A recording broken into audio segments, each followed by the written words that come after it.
안녕하십니까. 전기차 읽어주는 남자 전익남입니다. 오늘의 본 주제 반값 FSD, 오늘의 주제인데요. 이거를 말씀드리기 전에 재미있는 기사와 영상이 있어서 가져왔습니다. 이 사진을 보시면은 전부 모델 3로 보여지긴 하는데 오하이얼이 그냥 끝내주는 수준입니다. 그런데 차들이 반짝입니다. 단체로 깜빡이를 켜놓은 것 같고, 그리고 여기 오고 있는 차들은 다 공장에서 생산된 직후에 오하이얼을 지금 맞추러 가고 있는 것 같아요. 보면 참 장관입니다. 기사를 보면은 마치 외계인이 지구를 쳐들어온 모양새로 보인다고 나와 있네요. 이 영상은 테슬라 차량들이 공장에서 생산이 된 직후에 차량의 소프트웨어 업데이트를 최신화하는 중이라고 해요. 그러면서 반짝반짝 하는 거라고 하는데, 어떤 방법으로 하느냐? 바로 OTA를 통해서입니다. 그러니까 무선으로 내비게이션이나 미디어 이런 거는 말할 필요도 없고, 오토파일럿 같이 차량의 움직임까지도 관여할 수 있는 깊은 레벨의 무선 업데이트를 지원합니다. 심지어 고장수리 진단도 OTA로 합니다. 그러니까 테슬라는 이렇게 LTE를 통해서 쉽고 편하게 무선 업데이트를 한다. 그 광경이 장관이다 라는 걸 보여주는 것 같아요. 물론 이 영상을 올리신 분은 테슬라의 위성을 통해 가지고 업데이트를 한다고 하는데, 이건 장난이실 것 같고 절대 그렇진 않아요. 다 LTE가 연결된 상태일 겁니다. 원래는 LTE로는 OTA를 업데이트가 되지는 않습니다. 와이파이를 꼭 연결해야 되는데, 이 테슬라 쪽에서 이거는 꼭 업데이트 해야 돼, 그런 것들은 와이파이를 연결하지 않아도 LTE로 그렇게 쏴주는 경우가 간혹 있습니다. 그 아래를 보면은 이거를 보여드릴까 말까 싶은데, 왜냐면 기사 자체가 너무 테슬라 편파 뉴스거든요. 똑같은 상황이죠. 폭스바겐 ID3를 출고하기 전에 소프트웨어 업데이트를 하는 것 같은데, 보시면 일일이 다 차를 세워놓고 단말기를 가져와서 본네트를 열고 선을 연결하고 이제 단말기 소프트웨어를 실행하고 이런 걸 다 노가다로 하겠죠. 참, 방금 전 테슬라의 OTA를 보고 이거를 보니까 참 OTA라는 게 정말 얼마나 우월한지 좀 느껴지십니까? 참고로 저 폭스바겐도 좀 좋아합니다. 만약에 우리나라에 아테온이 가솔린 모델을 출시를 했으면은 제가 아마 모델 3를 접할 기회도 없이 아테온 가솔린을 질러버렸을 거예요. 디자인 진짜 멋있지 않습니까? 솔직히 모델 3보다 멋있잖아요. 만약에 근데 제가 아테온을 샀으면은 지금 이렇게 전기차 읽어주는 남자 컨텐츠도 없었을 거고, 지금 생각해보면은 아테온 가솔린 모델 안 나온 게 너무 다행이다 생각을 해요. 근데 아무튼 OTA는 해야 됩니다. 이런 거 보면은 다른 내연차 브랜드들도 빨리 OTA를 개발을 해서 사용자들이 쉽게 이렇게 업데이트를 할 수 있게 만들어줬으면 좋겠어요.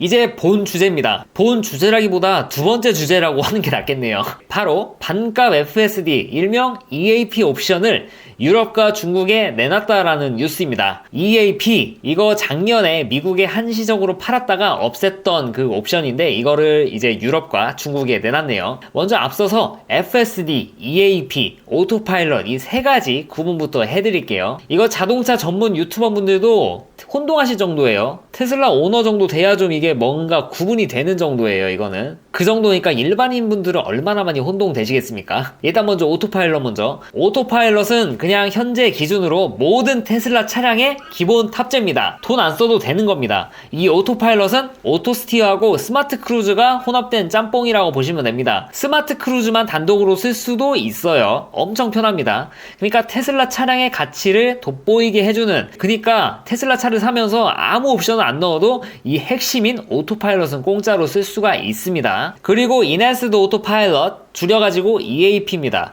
한국어로는 향상된 오토파일럿이라고 합니다. 이 EAP 옵션은 테슬라가 국내에 처음 들어왔을 때 그 초장기 테슬라 오너분들은 아실 거예요. 왜냐하면 향상된 오토파일럿을 팔았으니까요. 반면에 저처럼 2020년 돼서야 테슬라를 구매하신 분들은 EAP? 이게 뭐지? 이런 거 없었는데 하고 낯설어 하실 겁니다. 이 향상된 오토파일럿 옵션을 간략하게 설명을 드리면은, 첫 번째로 NOA, 내비게이트 온 오토파일럿입니다. 그러니까 이 옵션은 오토파일럿을 쓰는데 내비게이션을 찍은 곳까지 고속도로나 고속화도로에서 갈림길까지 그렇게 움직여주는, 빠져주는 그런 옵션입니다. 자동차선 변경도 같이 진행되고요. 그리고 두 번째, 오토레인 체인지, 오토파일럿을 키고 가다가 차선 변경 깜빡이를 누르면 알아서 그 차선으로 이동을 해주는 겁니다. 보통 노아랑 같이 쓰면은 알아서 차선 이동을 하게 갈 수 있도록 설정을 할 수 있어요. 그러니까 앞에 느린 차가 있으면은 눈치를 보고 추월을 해서 다시 돌아오는. 그리고 세 번째, 자동 주차. 뭐 자동 주차 옵션이야 국산차 옵션에도 들어갈 정도로 흔해진 거니까 이게 놀라울 건 아닌데, 이게 테슬라의 기본 옵션 같은데 기본 옵션이 아닙니다. 그리고 마지막, 차를 부르면 오게 할 수 있는 그런 스마트 서먼. 네, 이건 유튜브에 많이 퍼졌으니까 많이 보셨을 거예요. 이게 제한적이긴 한데 뭐 오기는 오니까요. 아무튼 이렇게 네 가지가 들어갑니다. 근데 이거 보면은 야, 이거 완전 FSD 아니냐? 하실 수도 있어요. 그러면은 FSD에는 이 EAP에 추가로 뭐가 들어가는지 제가 말씀을 드리도록 하겠습니다. FSD에는 EAP에 추가로 신호등을 인식하고 멈추고 가는 겁니다. 그런데 이거는 우리나라에선 되지 않아요. 미국이랑 일부 유럽에서만 됩니다. 그리고 두 번째, 시내에서 오토스티어라고 써있고 커밍 순 써있죠. 물론 우리나라에서 아예 안 되는 거예요. 지금 미국에서도 극히 일부의 FSD 사용자에게만 배포된 FSD 베타가 바로 이겁니다. 어떻게 보면 진짜 자율주행스러운 자율주행이죠. 그런데 우리나라에선 안 된다는 거. 참고로 이거는 오토파일럿하고는 구분하셔야 됩니다.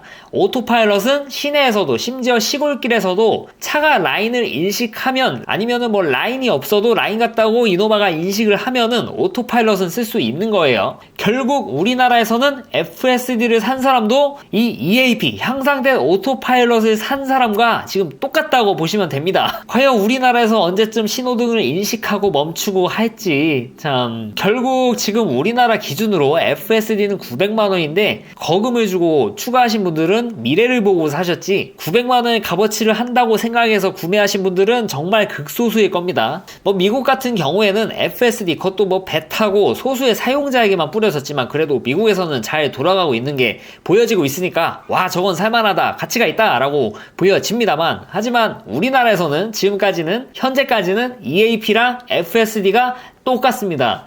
그런데 우리나라만 그러냐? 아닙니다. 중국도 똑같습니다. 유럽의 일부 국가는 뭐 신호등까지 인식을 하긴 하니까 약간 더 값어치가 있긴 한데, 결국에 미국처럼 뭐 시내에서 FSD 베타가 되지 않는 이상 막 그렇게 큰 차이가 나진 않는다고 보시면 되세요. 우리나라의 테슬라 차량 구매자 중에 FSD 옵션을 추가하는 비율을 누가 조사한 데이터가 없어가지고 제가 뭐 말씀드리기는 어렵지만, 여러 테슬라 카페들을 눈팅해보면은 FSD를 넣으신 분들이 굉장히 낮은 편이에요. 체감상 한 10% 정도 넣으신 것 같아요. 10%도 안 넣으신 것 같습니다. 이게 확실히 밝혀진 거는 중국인데, 일론 머스크가 중국의 FSD 옵션 추가 비율은 다른 나라보다 현저히 낮은 1, 2%라고 밝혔습니다. 그래서 이거는 제가 참조를 한 일렉트랙의 의견도 그렇고 제 생각도 마찬가지인데, 유럽이나 중국에 이렇게 한시적으로 EAP 옵션을 내놓은 이유가 결국에는 이 나라들에서 FSD가 많이 팔리지 않았기 때문인 것으로 보여집니다. FSD는 테슬라 입장에서 팔 때마다 엄청난 이득이 나는 소프트웨어입니다. 이미 이 FSD를 위한 하드웨어는 모든 테슬라 차량에 적용이 되어서 팔리고 있습니다. 뭐 구형 모델 S나 X는 좀 업그레이드를 해야 되는데, 일단 국내에 있는 모델 3 이후부터는 다 들어가 있습니다. 그러니까 이거를 소프트웨어적으로 오픈 시켜주냐 아니냐 그 차이니까, 테슬라 입장에서 FSD를 판다? 그냥 그 기능을 언락시켜주면 되는 거예요.